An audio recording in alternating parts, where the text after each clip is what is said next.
Hello and welcome. In the center of our screen, you'll notice our Lord and Savior Jesus Christ. He's the reason I'm in this course and bringing you this video at this time. My name is Dennis Paulson. I'm in the CIT 336 course at BYU, Idaho. I am going to bring you enhancement 2. This is the grading matrix here on the left of what should be done in the enhancement. You'll notice there's some SQL statements. The first is, well, they all need to be in a single file. Here on the right, we have a single file where those statements are grouped together, and this is nice because we can run them all at once. None of them conflict or erase things that they should not, with one exception, and I'll explain that.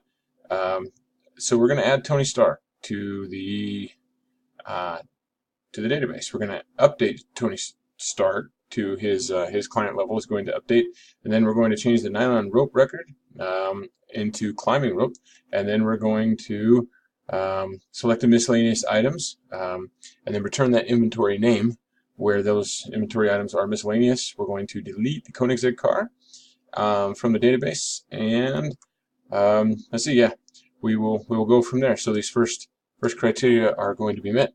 Now here in this database, the reason I said with one exception is because we're going to insert Tony Stark with a client level 1, and as you can see here, they match up. That is a 1, and so when I run, well, here we do.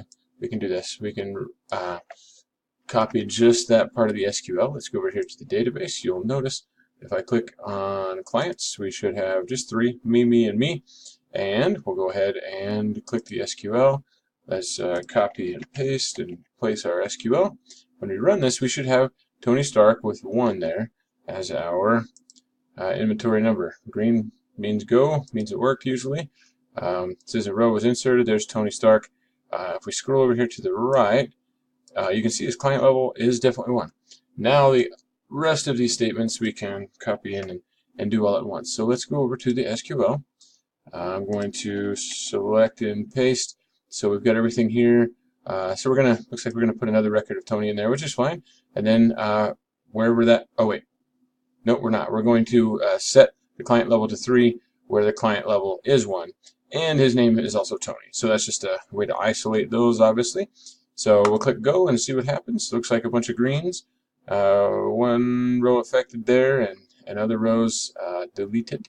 So let's go ahead and look here. We have Tony Stark, and he is now record 3. So our SQL is working. It's working on the database. Let's go over to the inventory and see what's happened. You'll see there's a record 6. That's an instant hole, and record 8 is an anvil, and so record 7 has been deleted, and as is the code here on the right, delete from inventory where inventory ID is 7, and that is the Koenigsegg car. So those criteria are met. Let's go back to the enhancement. Let's see, the database connection function is a single file. Let's go over here to the VS Code. Our connection file is right here. It is a single file. Our single file is right here. We've got the variables listed. I have commented out the function that we'll get to later, but for right now we just want it to run when that loads inside the PHP script. We're going to have that just automatically execute. And then we've got the try and catch statement. With the catch statement, if it doesn't work, we've got an error page prepared, and so we've got a PDO prepared statement here. Let's go ahead. The connection function works. We can show this because we come over here to, well, let me show you. We are, let's see, if we just go to Acme, we're going to end up with our home page, responsive as it should be. If we add the extension library connection PHP, we get a blank page, and that means that it's working.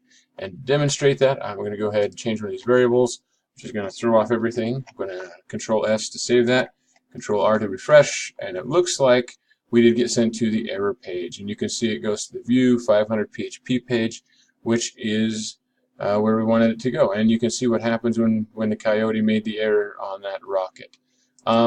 We can click thank God, and thank God he knows all and sees all, and we please him inasmuch as we receive his son Jesus Christ.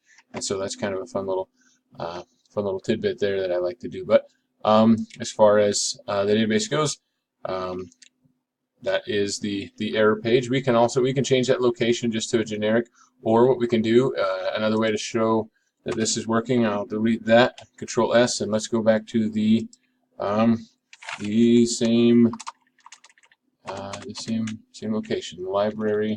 There's library connection PHP, and you'll see it's back to a blank screen.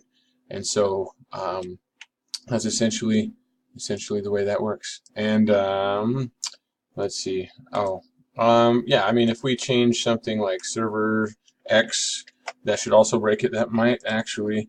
Well, I can change my catch statement, and I don't know if that will change that either. But let's see. So there we go. Okay, so that does give us an error on line 8. It says line 8 because over here it's really line 4, but there's some things put in before it. So server X doesn't work. That's telling us there's an error, and it actually tells us the error. It says variable in server, which I obviously, because the PDO exception mode, I think is why it shows that. We really wouldn't want that in a production. Anybody to know that our server variables are off in a real environment, I believe. But as far as this enhancement goes, that is, and in the development, that's what we wanted to do. So the PDO connection does fail and redirects to the 500 page, which is stored in the view folder. Let me go ahead and show that real quick. So we're in the Acme. This is the view folder. Go into the view folder, and we've got the Thank God page that I showed you and the 500 PHP page, which was evident when we broke our connection, which I can do again, and I can show the location actually there as well. It's in the view file, the view folder, the 500 PHP page, and so that's in the localhost Acme view directory. So that being said, I believe that pretty much covers the enhancement. There was the video, which is here recorded, and I think all the objectives are pretty much met. I didn't see anything about valid HTML or anything, but I would assume it passes just to make sure. I can validate the HTML here. I think it'll pass, but I did some video tags that were a little weird. Document cannot be checked, so evidently I can't check it that way. Anyway, so thanks again. God bless, and I hope you have a wonderful evening, a day, and that we remain in prayer. And I say these things in the name of Jesus Christ. Amen.